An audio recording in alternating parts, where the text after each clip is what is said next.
प्यारे बच्चों, आपका स्वागत है study with Vijay YouTube channel में। आज आपके लिए क्लास 10th मैथ का 2026 बिहार बोर्ड के लिए VVI ऑब्जेक्टिव प्रश्नों का हल किया जाएगा। आप इसे शुरू से अंत तक ध्यान से देखेंगे और 2026 बिहार बोर्ड के एग्ज़ाम में लाभ उठाइएगा। यह प्रश्न आपके लिए अत्यंत महत्वपूर्ण होगा। तो आइए शुरू करते हैं।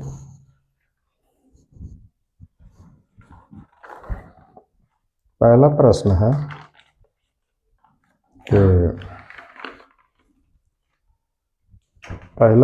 है ऑब्जेक्टिव का पहला प्रश्न, रूट 10 गुने रूट 15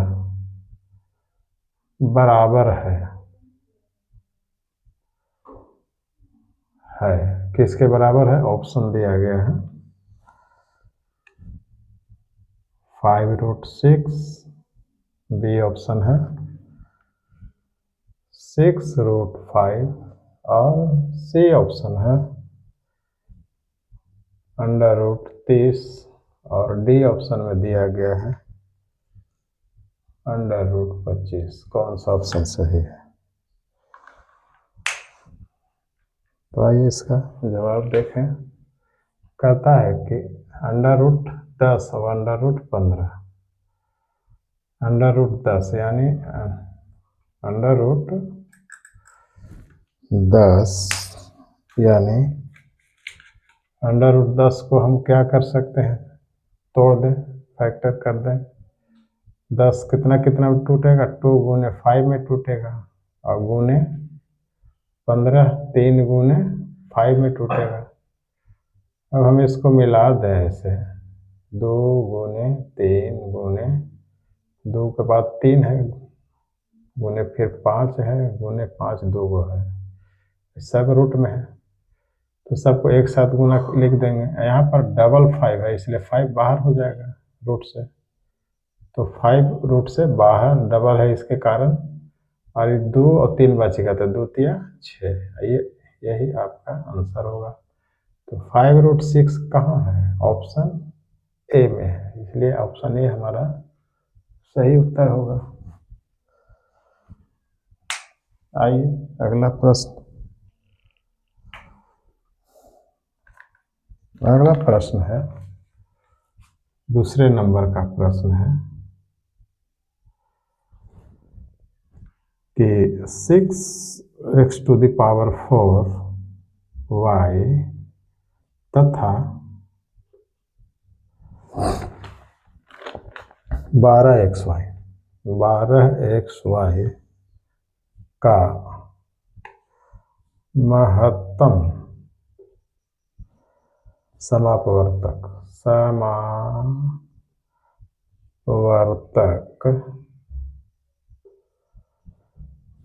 है क्या है? ऑप्शन में दिया है,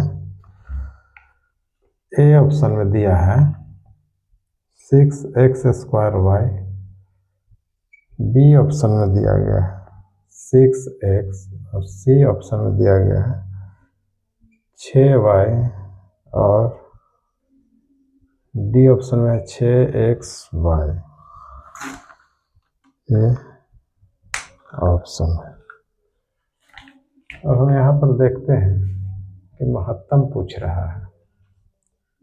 महत्तम समावर्तक, तो यहाँ पर महत्तम किस प्रकार से निकालते हैं? ये संख्या में देखिए 12 और 6 कौन ऐसी संख्या है जो दोनों को विभाजित कर रहा है, बड़ी से बड़ी?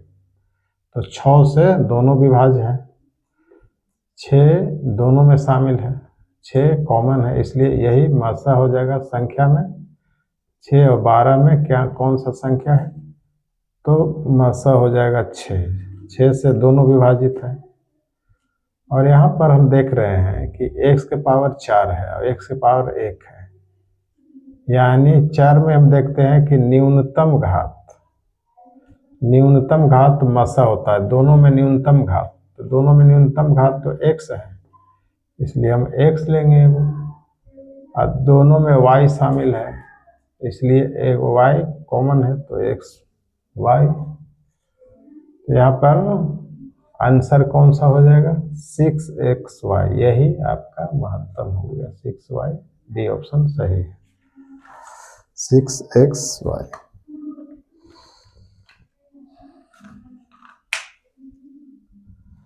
तो आइए आगे अगला नेक्स्ट क्वेश्चन, तीसरे नंबर का प्रश्न में क्या है। तीसरा प्रश्न है कि यदि p और दो अभाज्य संख्याएं हैं, यदि p और q दो अभाज्य संख्याएं हैं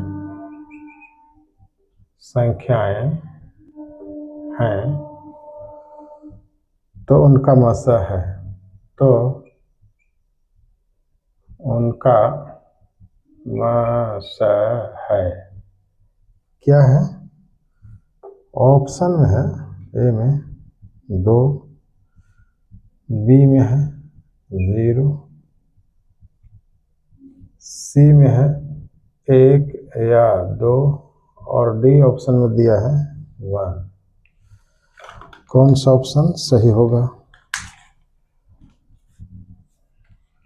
तो यहाँ पर कहता है कि P और Q दो अभाज्य संख्या है, P और Q कौन संख्या है, अभाज्य संख्या है, तो उनका मसा होगा। दो अभाज्य संख्याओं का मसा 1 होता है, हम जानते हैं दो अभाज्य संख्या है उसका मसा कितना होता है 1 होता है। जैसे मान लिया कि एक संख्या अभाज्य संख्या 2 है, एक संख्या 3 है, तो इसका मसा कितना होगा। अभाज्य संख्या किसे कहते हैं, एक और खुद को छोड़कर किसी दूसरे संख्या से विभाजित नहीं होता है, तो वह अभाज्य संख्या कहलाता है। तो एक सभी में कॉमन रहता है, इसलिए एक ही इसका मसा होता है। तो इसका मसा कौन होगा, दो अभाज्य संख्याओं का मसा 1 होता है, इसलिए एक डी ऑप्शन सही है।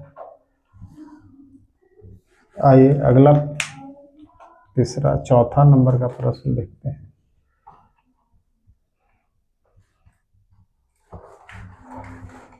अगला प्रश्न क्या कहा जा रहा है, आइए देखें।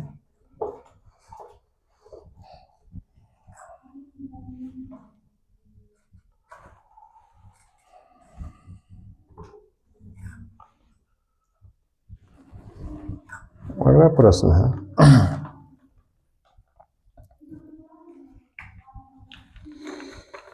चौथा नंबर का प्रश्न है, इनमें कौन अभाज्य संख्या, चौथा प्रश्न है इनमें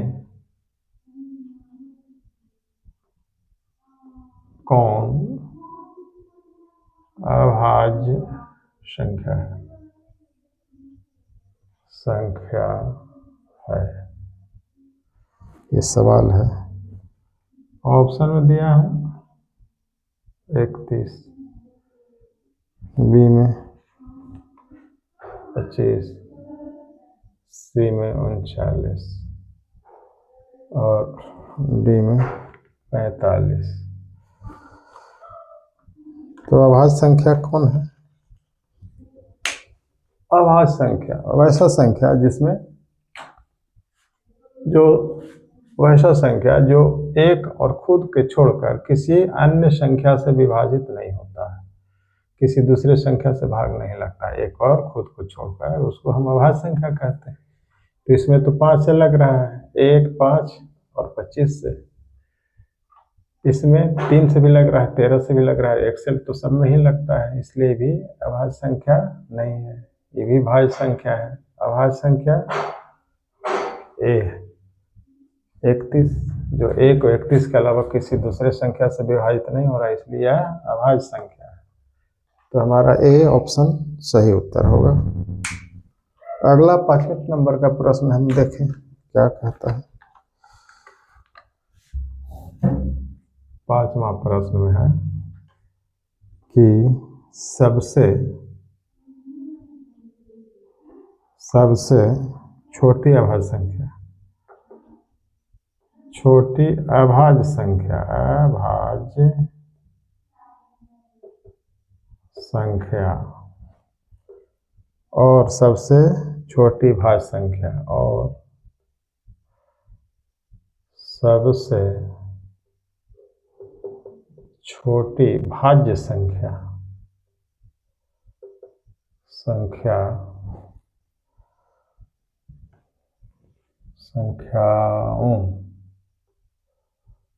का गुणनफल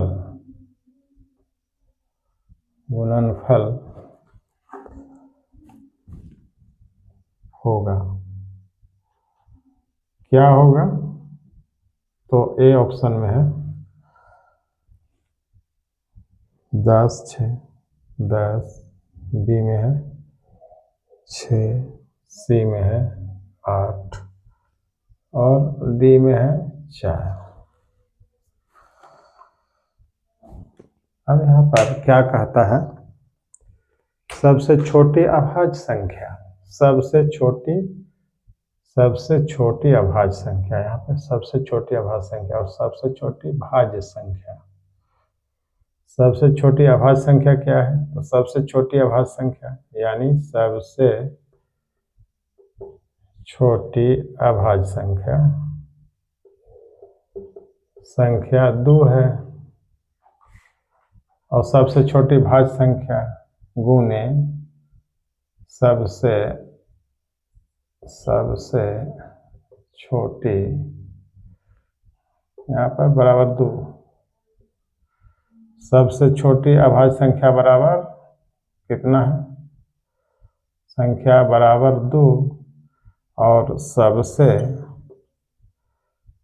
छोटी भाज्य संख्या बराबर 4 होता है। सबसे छोटी अभाज्य संख्या कितना होता है? 2 होता है। सबसे छोटी भाज्य संख्या कितना होता है? तो 4 होता है। कहता है कि दोनों का गुणनफल, तो 2 और 4 का गुणनफल कितना हो जाएगा? 2 गुने 4 बराबर 8। ऑप्शन 8 सी में है, इसलिए सी ऑप्शन आपका सही उत्तर होगा। तो आइए ये अगला प्रश्न देखते हैं। अगला प्रश्न 6ठा में क्या कहता है? 6ठा नंबर का प्रश्न है कि 5, 15 और 20 का एलसीएम और एचसीएफ का अनुपात होगा। 5, 15 और 20 का एलसीएम और एचसीएफ का अनुपात होगा। क्या होगा? तो ऑप्शन में दिया है ए में 9:1 और बी ऑप्शन में है 4:3 और सी ऑप्शन में है 11:1 और डी में है 12:1। अब देखिए यहाँ पर क्या है कि 5, 15 और 20 का एलसीएम, 5, 15, 20 का एलसीएम, 5, 15 और 20 का एलसीएम कह रहा है। 5, 15, 20 का एलसीएम कितना हो जाएगा? कौन ऐसी बड़ी से बड़ी संख्या है जो तीनों से विभाजित है? तो यहाँ पे नहीं, छोटी छोटी एलसीएम है ना। हाँ, कौन वैसी छोटी से छोटी संख्या है जो तीनों से विभाजित है? तो वह है 60, यानी एलसीएम कितना हो जाएगा? एलसीएम 5, 15, 20 का एलसीएम कितना हो जाएगा? तो निकाल के भी देख सकते हैं। 5, 15 लिख करके, जैसे 5, 15, 20 निकाल लेंगे तो कितना आ जाएगा? एलसीएम निकालने से 60 आएगा। और HCF कितना आ जाएगा दोनों का, HCF दोनों का HCF निकालना है। तो कौन ऐसा बड़ा से बड़ा संख्या जो तीनों को विभाजित कर रहा है। तो 5 से ये भी विभाजित हो रहा है, ये भी हो रहा है, ये भी हो रहा है। बड़ी से बड़ी संख्या 5 है जो इस तीनों को विभाजित कर रहा है। तो तीनों का HCF कितना हो गया, HCF हो गया 5। कहता है कि LCM और HCF का अनुपात, LCM है 60, HCF है 5 और दोनों का अनुपात बटा में हो जाएगा 5 इकाई 5 12, यानी 12:1, 12:1 हो गया। 12:1 डी में है, इसलिए डी ऑप्शन सही हुआ। अगला क्वेश्चन देखते हैं क्या कहता है। अगला क्वेश्चन है 7वां नंबर का। 7वां नंबर का प्रश्न है कि यदि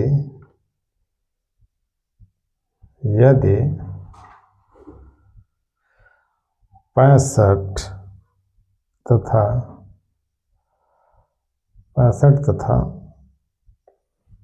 117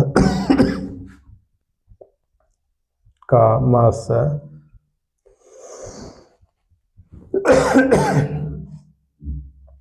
65m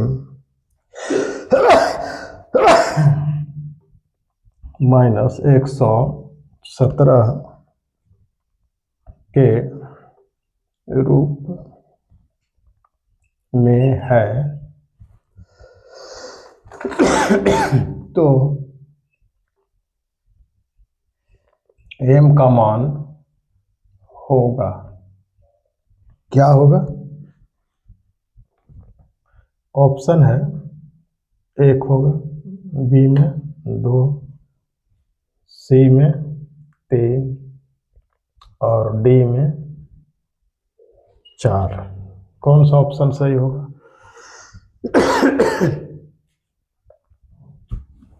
तो हम इसका पता लगाते हैं कौन सा ऑप्शन सही होगा। यहाँ पर यदि 65 तथा 117 का मासा इस रूप में है, यानी 65 और 117 का मासा कितना है, इस रूप में है, तो पहले 65 और 117 का मासा कितना होगा? कौन ऐसा बड़ी से बड़ी संख्या है जो 65 को भी विभाजित करता है और 117 को भी विभाजित करता है?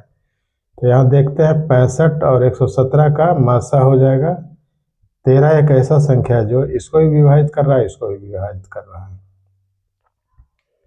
तो 65 और 117 का मासा कितना हो जाएगा? 65 और 117 का मासा हो जाएगा 13। अब 13 जो है 13 बराबर है इसके बराबर है, इस रूप के कहता है कि है मासा जो है 65 और 117 का मासा 13 आया, तो 13 किसके बराबर है? इसके बराबर है, इस रूप में कहता है कि है प्रश्न में। तो 65m माइनस 117, हमको m का मान ज्ञात करना है, तो 117 को इधर लाएंगे और इसको हल करेंगे। 113 इधर आएगा माइनस वाला तो प्लस में हो जाएगा 117 बराबर में 65m और 117 13 कितना हो जाएगा? 130 हो जाएगा और 130 बराबर 65m ज्ञात करना है m। तो 65 दूनी क्या होता है? 65 दूनी 130 होता है, तो 2 बराबर m आया, यानी m का मान कितना आया? 2 आया, m का मान 2 आया, तो m निकल गया। अब बी में ऑप्शन है, इसलिए बी ऑप्शन सही। अब आइए अगला प्रश्न है 8वें नंबर का, उसमें क्या कहा जाता है समझाएंगे।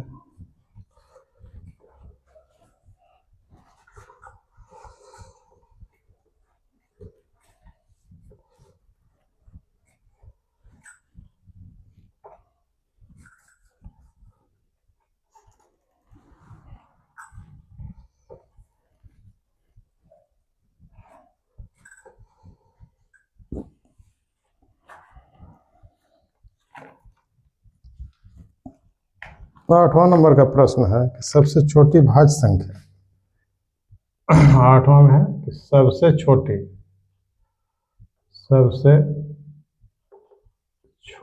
भाज्य संख्या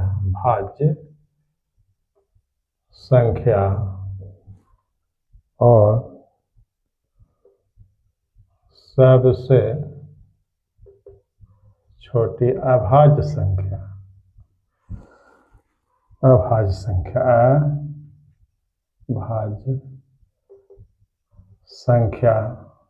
का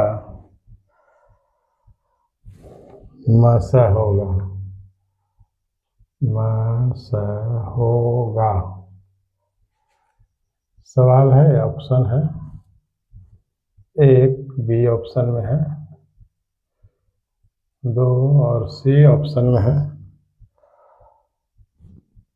4 और डी ऑप्शन में है, कोई नहीं।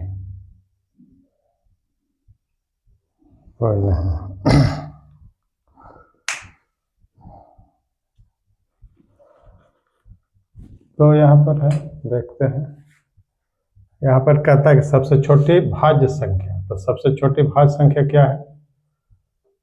सबसे छोटी भाज्य संख्या बराबर कितना होता है? 4 होता है। और सबसे छोटी अभाज्य संख्या, सबसे छोटी अभाज्य संख्या 2 होता है। अब यही दोनों में देखना है, 4 और 2 में, 4 और 2 का मसा होगा। क्या होगा? 4 और 2 का मसा। कौन ऐसी बड़ी से बड़ी संख्या जो इसको भी विभाजित करता है, इसको भी, यानी 2 को भी 4 को भी। तो 2 ऐसी संख्या है जो 2 को भी और 4 को भी विभाजित करेगा। अतः मसा दोनों का क्या हो जाएगा? मसा बराबर 2 हो जाएगा, यानी बी ऑप्शन सही है। ये 8वां प्रश्न था। आइए 9वां प्रश्न देखते हैं। 9वें प्रश्न में क्या कहता है कि यदि a बराबर 2 के पावर 3 गुने 3 गुने 5 और b बराबर 2 के पावर 4 गुने 5 गुने 7, तब लसा AB होगा। यानी AB का लसा क्या होगा, यही निकालना है। ऑप्शन है, ए ऑप्शन में है 40, बी ऑप्शन में है 560 और सी ऑप्शन में है 1120 और डी ऑप्शन में है 1680। अब देखिए इसका मसा ए बी का क्या होगा। तो यहाँ पर ए का मान इतना दिया है, ए का मान इतना है, बी का मान इतना है।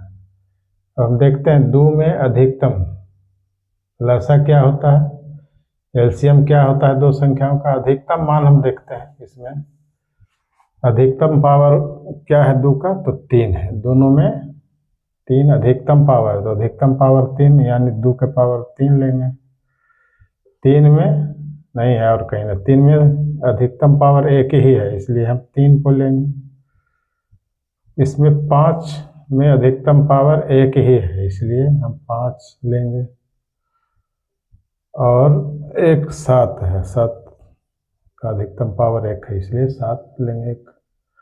इस सबको गुना कर देंगे, तो यहाँ 2 को 3 बार गुना करेंगे तो कितना हो जाएगा, 2 के पावर 3 है, तो 2 को 3 बार गुना करेंगे। 2 दूनी 4 दूनी 8, 8 तरीके 24, 24 बच्चे 20 है 120। कितना हो जाएगा 2 के पावर, सॉरी यहाँ पर 2 के पावर अधिकतम 4 ना है, यहाँ पर मिस्टेक। अधिकतम पावर इसका 2 के 4 है। तो 2 के पावर अधिकतम 4 है, 2 को 4 बार गुना करेंगे, 2 दूनी 4 दूनी 8 दूनी 16, 16 × 48, और 48 बच्चे कितना हो जाएगा, और 48 और 5 × 7 = 35, यानी 48 और 35 में गुना कर दें, 8 बचे 40, 5 चौके 20 और 4 24, यानी 8 तिरिके 24 और 3 चौके 12 2 14, जोड़ दीजिए गुना करके, 4 4 4 4 8, 4 2 6 और 1 1680, 1680 आया। 1680 ऑप्शन डी में है, इसलिए आपका उत्तर ऑप्शन डी होगा। ये था प्रश्न 9वां। अब 10वां प्रश्न में क्या है तो यहाँ पर है 10वां नंबर का प्रश्न कि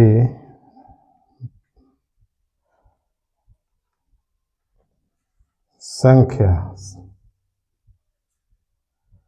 यहाँ पर मासा पी क्यू, लासा पी क्यू,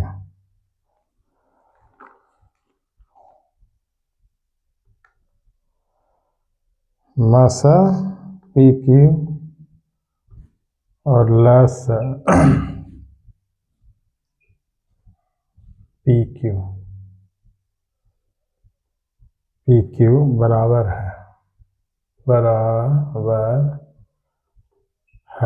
पूछ रहा है। यहाँ पर ऑप्शन दे दिया है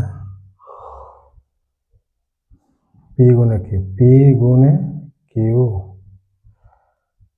और बी ऑप्शन में दिया है P/Q, और सी ऑप्शन में दिया है P² Q², P² और डी ऑप्शन में दिया है Q/P। ये आपका ऑप्शन है। अब बताना है कि क्या बताना है, मासा पी क्यू, यानी P और Q दो संख्याएं हैं, P और Q, तो मासा है, दोनों संख्याओं का मासा, और लासा पी क्यू, यानी यही दोनों संख्या का लासा किसके बराबर होता है, दो संख्याओं का मासा और लासा किसके बराबर होता है, दोनों संख्याओं के गुणनफल के बराबर होता है। यानी दो संख्याओं का मासा, यहाँ पर मासा गुने लासा, यहाँ पर गुना का चिन्ह छूट गया है, यहाँ पे गुना होगा यहाँ पे। तो दो संख्याओं का, ये दोनों संख्या पी क्यू है, दोनों संख्याओं का मासा, ये दोनों संख्याओं का लासा किसके बराबर होगा, तो दोनों संख्याओं के गुणनफल के बराबर होता है। यानी सूत्र है, देखिए, मासा गुने लासा बराबर पहली संख्या गुने दूसरी संख्या, दोनों संख्याओं का गुणनफल के बराबर होता है। ये सूत्र है। इसी के आधार पर हम कह सकते हैं कि दोनों संख्याओं के गुणनफल तो इसी में, ए ऑप्शन में, इसलिए ए ऑप्शन सही उत्तर होगा। तो आज का ऑब्जेक्टिव का क्लास यहीं समाप्त होता है।